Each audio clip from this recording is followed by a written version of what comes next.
really worked hard for the promo and the film. And Sanjay, first time ಲೀಡಾಗಿ ಮಾಡ್ತಿದ್ದಾರೆ and ಅವರು ಸಿಕ್ಕಾಪಟ್ಟೆ efforts ಹಾಕ್ತಿದ್ದಾರೆ ಸಿನಿಮಾಗೆ. So yes, so as a team ಆಗಿ ಎಲ್ಲರೂ ಕಷ್ಟಪಟ್ಟು ಅನ್ನೋದಕ್ಕಿಂತ ಶ್ರಮಪಟ್ಟು ಒಂದು ಒಳ್ಳೆ ಸಿನಿಮಾ, ಇಷ್ಟಪಟ್ಟು ಒಂದು ಒಳ್ಳೆ ಸಿನಿಮಾ ಡೆಲಿವರ್ ಮಾಡೋಕ್ಕೆ ನಾವೆಲ್ಲರೂ ಪ್ರಯತ್ನ ಪಡ್ತೀವಿ. ಆ್ಯಂಡ್ ಎಸ್, ನನ್ನ ಹೆಸರು ಕೆವಿನ್.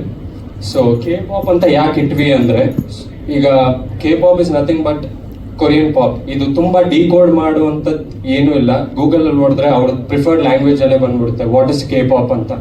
ಸೊ ಈ ಲೇಟ್ 90s early 2000 ಅಲ್ಲಿ ಬ್ಯಾಕ್ ಸ್ಟ್ರೀಟ್ ಬಾಯ್ಸ್ ತುಂಬಾ ಪಾಪ್ಯುಲರ್ ಆಗಿತ್ತು, ಆ ಬಾಯ್ ಬ್ಯಾಂಡ್. ಸೊ ನಮ್ಮ ಕನ್ನಡದಲ್ಲೂ ಒಂದು ಬಾಯ್ ಬ್ಯಾಂಡ್ ಇತ್ತು ಅನ್ಸುತ್ತೆ, ಅರ್ಬನ್ ಲ್ಯಾಡ್ಸ್ ಅಂತ. ಚಂದನ್ ಶೆಟ್ಟಿ ಅವರು, ಧ್ರುವ ಸರ್ಜಾ ಅವರೆಲ್ಲರೂ ಇದ್ರು. ಸೊ ಈಗ before lockdown, like 2-3 years back or um after lockdown, ಈ K-pop ಅನ್ನೋದು ಸಿಕ್ಕಾಪಟ್ಟೆ ವೈರಲ್ ಆಯಿತು.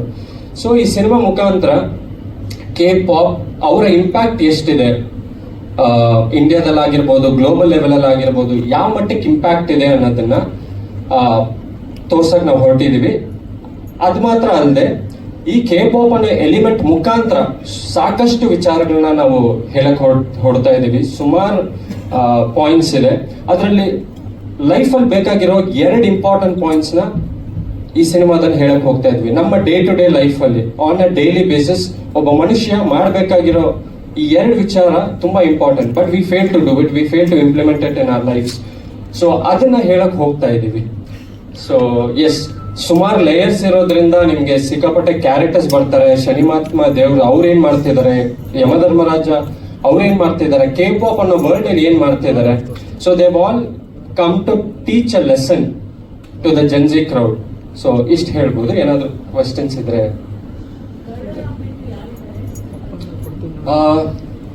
ಆಕ್ಚುಲಿ ಸುಮಾರು ಜನ ಇದ್ದಾರೆ, but as of now but Vishnu ಇದ್ದಾರೆ, ಮ್ಯಾಡ್ ಸ್ಕ್ವೇರ್ ವಿಷ್ಣು ಇದ್ದಾರೆ. ಇನ್ನೂ ಅಫಿಷಿಯಲ್ ಆಗಿ ಕನ್ಫರ್ಮ್ ಆಗಲಿಲ್ಲ, but he's like the story. ತುಂಬಾ ಇಂಪಾರ್ಟೆಂಟ್ ಪಾತ್ರ. ಇಷ್ಟು ಬೇಗ ಹೇಳಿದ್ರೆ I don't think it will be fair enough from our side.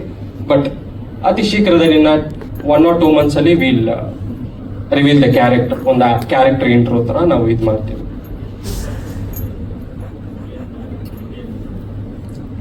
Indian ಅಂದ್ರೆ ಕೊರಿಯನ್ ನಂಗೆ ಗೊತ್ತಿರೋಂಗೆ ಮೇ ಬಿ 60 to 70% ಇಂಪ್ಯಾಕ್ಟ್. ಅಂದ್ರೆ ಈಗ ನಮ್ಮ ಅಣ್ಣನ ಮಗಳು, ಅವಳು ಬರೀ 7 years old. ಅವಳಿಗೆ BTS ಗೊತ್ತು, ಬ್ಲ್ಯಾಕ್ ಪಿಂಕ್ ಅನ್ನೋ ಇನ್ನೊಂದು ಬ್ಯಾಂಡ್ ಗೊತ್ತು. ನಾನು ಒಂದ್ಸಲ BTS ಬಗ್ಗೆ ಸುಮ್ಮನೆ ತಮಾಷೆಗೆ ಏನೋ ಹೇಳಿದೆ. ನನ್ನ ಜೊತೆ 2 ದಿನ ಮಾತಾಡಿದ್ಲು. ನಾನು ಸಾರಿ ಕೇಳಿದ್ಮೇಲೆ ಆಮೇಲೆ ಮಾತಾಡಿದ್ಲು.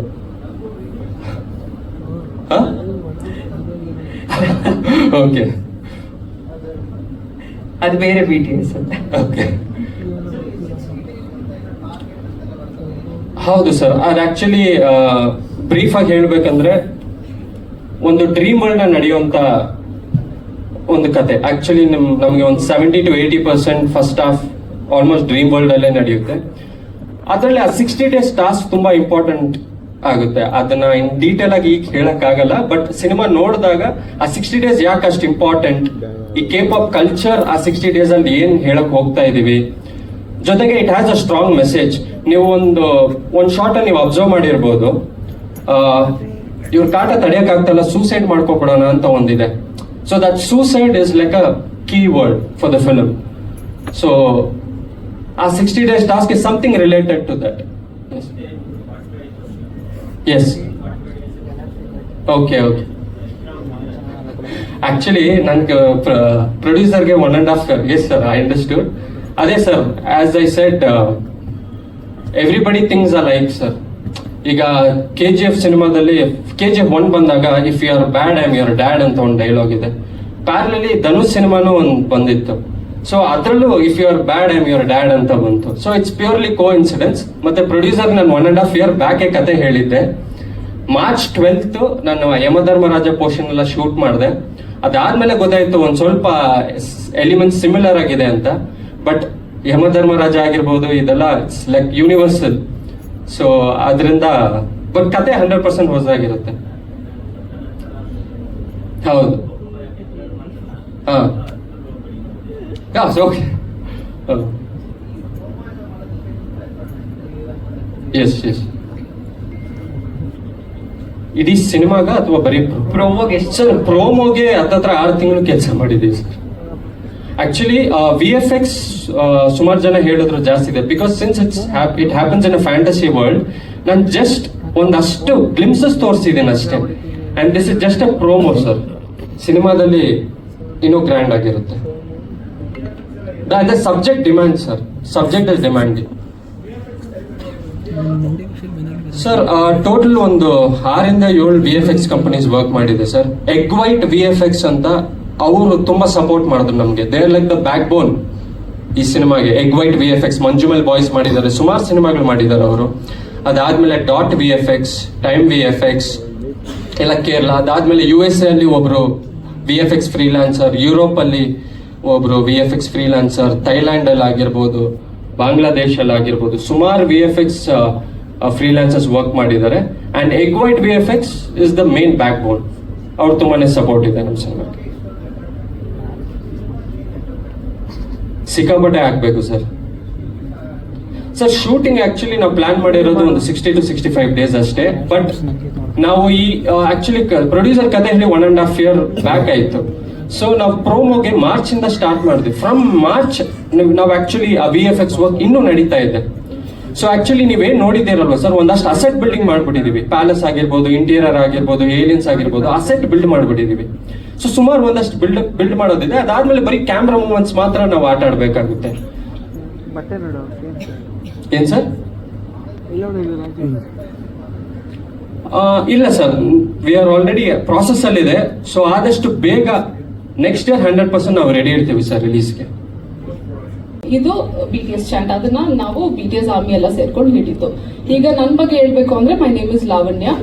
ನಾನು ಈ K-pop ಸಿನಿಮಾದಲ್ಲಿ ಕೋ ರೈಟರ್ ಮತ್ತೆ ಅಸೋಸಿಯೇಟ್ ಡೈರೆಕ್ಟರ್ ಆಗಿ ಕೆಲಸ ಮಾಡ್ತಾ ಇದ್ದೀನಿ.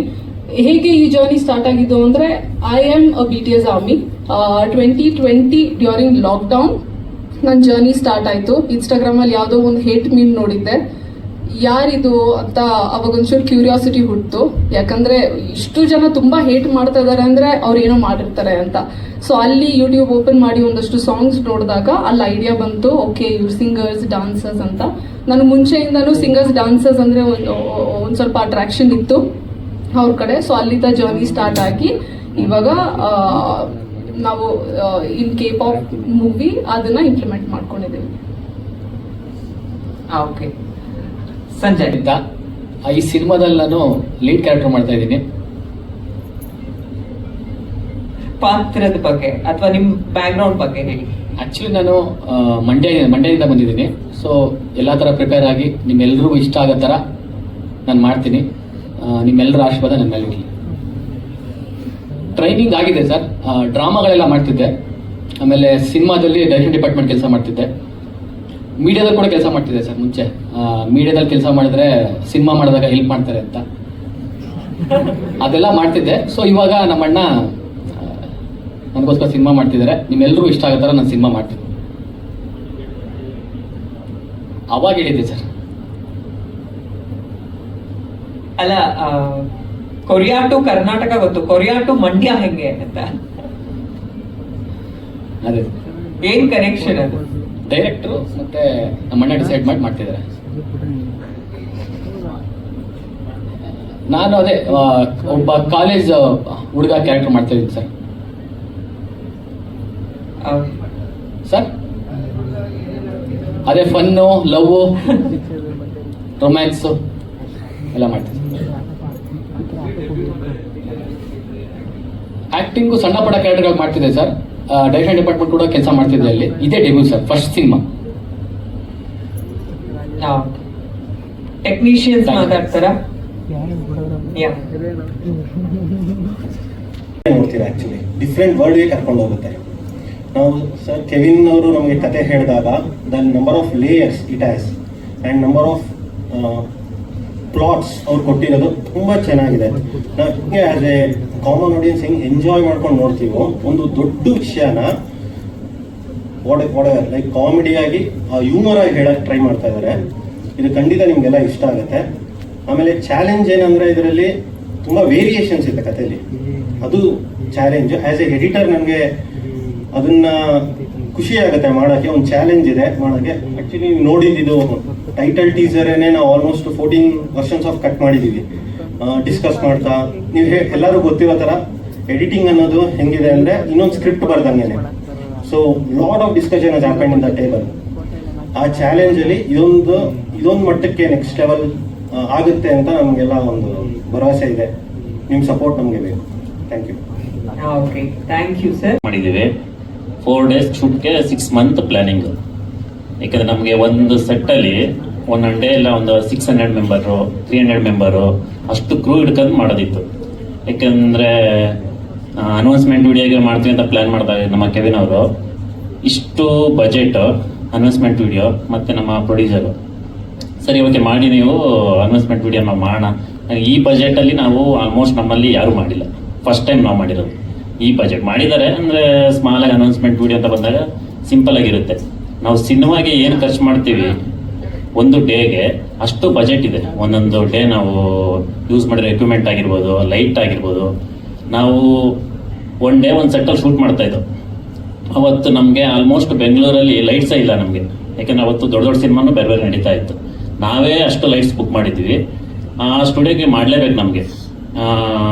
2 ಡೇಸ್, 1 ಡೇ ಶೂಟ್ ಮಾಡಿರೋದು. 1 ಡೇ ನಾವು ಇಡೀ ಸೆಟ್ಟಲ್ಲಿ ಸೆಟ್ ವರ್ಕು ಲೈಟಿಂಗ್ ವರ್ಕು ಅಷ್ಟು ಪ್ಲ್ಯಾನಿಂಗ್ ಮಾಡಿದ್ದು. ಅವತ್ತು ಆಲ್ಮೋಸ್ಟ್ ನಮಗೆ ನಮ್ಮ ನಿತಿನ್ ಅಂತ light NS lights and grips ಅಂತ ಅವರು ತುಂಬ ಸಪೋರ್ಟಾಗಿ ನಿಂತ್ಕೊಂಡ್ರು. ನಮ್ಮ ಈ ಥರ ಒಂದು ಬಜೆಟಲ್ಲಿ ಇಡೀ ಬೆಂಗಳೂರಲ್ಲಿ ಅಷ್ಟು ಲೈಟ್ಸ್ ನಾವು ಅರೇಂಜ್ ಮಾಡಿದ್ದು ಚಾಲೆಂಜ್ ಇತ್ತು ಆ್ಯಕ್ಚುಲಿ ನಮಗೆ. ಇನ್ನು ನಾವು ಜಾಲಿವುಡ್ಡಲ್ಲಿ 1 ಡೇ ಶೂಟ್ ಮಾಡ್ದೋ. ಅದು ಒಂದು 3 ಕಾಲ್ ಶೀಟ್ ಶೂಟ್ ಮಾಡಿದ್ದೀವಿ. ಅವತ್ತು ಬರೀ ಜೂನಿಯರ್ಸೇ 150 ಮೆಂಬರ್. ಡೇಯಿಂದ ನೈಟ್ ಶೂಟ್ ಮಾಡೋರಿಗೆ ಆಲ್ಮೋಸ್ಟ್ ನಾವು 1 ಡೇ ಒಂದು 3 ಇಂದ 4 ಸೆಟ್ ಥರ ಪ್ಲ್ಯಾನ್ ಮಾಡ್ತಿದ್ವಿ. ಯಾಕಂದ್ರೆ ನಾವು ಒಂದೊಂದು ಡೇ ಎಲ್ಲ ಒಂದೊಂದು ಸೀನ್ನ ಶೂಟ್ ಮಾಡೋಕ್ಕೆ ಓಕೆ 1 ಡೇ ತಗೋತೀವಿ. ಯಾಕಂದ್ರೆ ಪ್ರತಿ ಫ್ರೇಮು ಒಂದೊಂದೇ ಫ್ರೇಮ್ ಶೂಟ್ ಮಾಡೋದು ನಾವು ಒಂದೊಂದು ಸೆಟ್ಟಲ್ಲಿ. ಆದರೆ ತುಂಬ ಚಾಲೆಂಜ್ ಇತ್ತು. ಯಾಕೆಂದರೆ ನಮ್ಮ ಬಜೆಟ್ ಅಷ್ಟು ಜನ ಹ್ಯಾಂಡಲ್ ಮಾಡಬೇಕು. ಆಲ್ಮೋಸ್ಟ್ BTS ಆರ್ಮಿ ಅಂತೆಲ್ಲ ಅವ್ರನ್ನೆಲ್ಲ ಕರೆಸಿದ್ದಾರೆ. ನೀವು ಆಡಿಟೋರಿಯಂ ಎಲ್ಲ ನೋಡಿದ್ರಿ. ಆಡಿಟೋರಿಯಂ ಫುಲ್ಲು ಲೈಟಿಂಗ್ ಮಾಡಿರೋದು. ಆ ಪಿಂಕ್ ಸೆಟಪ್ ಆಗಿರ್ಬೋದು. ಇನ್ನು ರೆಡ್ ಥೀಮ್ ಮಾಡಿದ್ದೀವಲ್ಲ ಅದು ಬಂದು ಸ್ಟುಡಿಯೋ. ಆ ಸ್ಟುಡಿಯೋ ಚಾರ್ಜಸ್ಸೇ 1 ಲ್ಯಾಕ್ ನಮ್ಮ 1 ಡೇ. ಆ ಸ್ಟುಡಿಯೋದಲ್ಲಿ ಆ ಸೆಟ್ಟಲ್ಲಿ ಎಲ್ಲ ಕೋಆಪ್ರೇಷನ್ನು ಮತ್ತು ನಮ್ಮ ಟೆಕ್ನಿಷಿಯನ್ಸ್ ನಮ್ಮ ಸಪೋರ್ಟ್ ಏನಿತ್ತು ಎಲ್ರಿಗೂ ತುಂಬ ಥ್ಯಾಂಕ್ ಯು. ಇನ್ನು ಇದರಲ್ಲೆಲ್ಲ ಡೈರೆಕ್ಟರ್ ಅಂತ ಯಾರೂ ಇಲ್ಲ. ನಾವು ಈ ಅನೌನ್ಸ್ಮೆಂಟ್ ವಿಡಿಯೋ ಸ್ಟಾರ್ಟ್ ಮಾಡ್ಬೇಕಂತ ಪ್ಲಾನ್ ಮಾಡಿದಾಗ ರವಿ ಅಂತ ಅವರೆಲ್ಲ ತುಂಬ ಎಫರ್ಟ್ ಆಗಿತ್ತು. ಎಲ್ಲರೂ ವರ್ಕ್ ಮಾಡಿದ್ರು.